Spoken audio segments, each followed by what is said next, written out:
Today's market update, we're going to focus on a few numbers because this is basically a 6-month snapshot here. We're halfway through the year. These numbers are going to show how we've done in those first 6 months, and we can sort of extrapolate how the next 6 months are going to go. We have a sneaking suspicion that the next 6 months are going to be pretty much the same as this 6 months.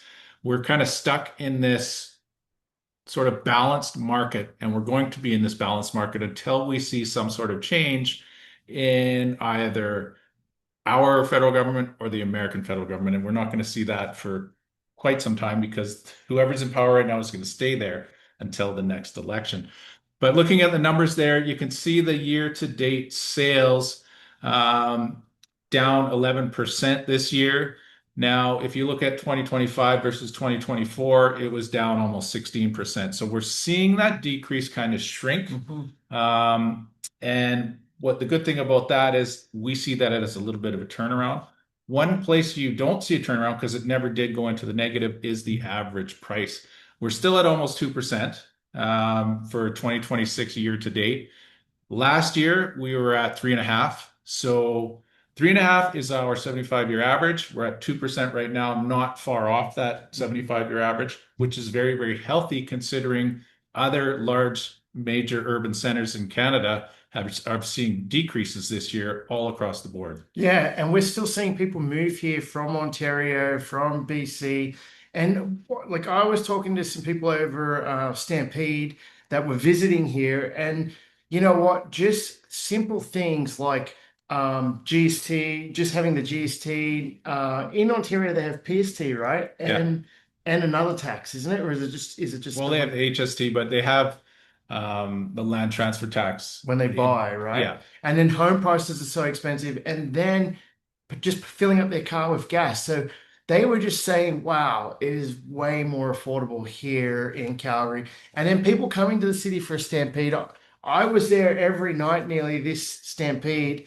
And I can tell you, the city shows very well. People come here, they love it. It's clean, it feels safe, and they could feel something special happening in Calgary. So we love that, we get to have the Calgary Stampede and that all these people can visit and then see the city for themselves. And we can see people moving here in the future. So that's a bright thing to look at for sure. Yeah, and the final thing I want to look at here is the number of new listings. You can see that the number of new listings coming on, that's the new listings year to date that have come on, is at around 22,000. Now that's 10% less than last year. So we're seeing it on both sides of the market. The buyers are being a little bit more hesitant, not paying over list and over the price point, and the sellers are being a little bit hesitant because not as many of them are putting their properties on the market as they did last year. You can see in 2024, now that's for the whole year, not 6 months. 2024 was a little bit down from 2025. But those sellers, they're starting to realize it's a balanced market and they're not throwing everything on the market trying to get what they want right now. As I said at the beginning, we're a balanced market. We believe it's going to be balanced pretty much for the rest of the year, short any economic shock that comes out of left field.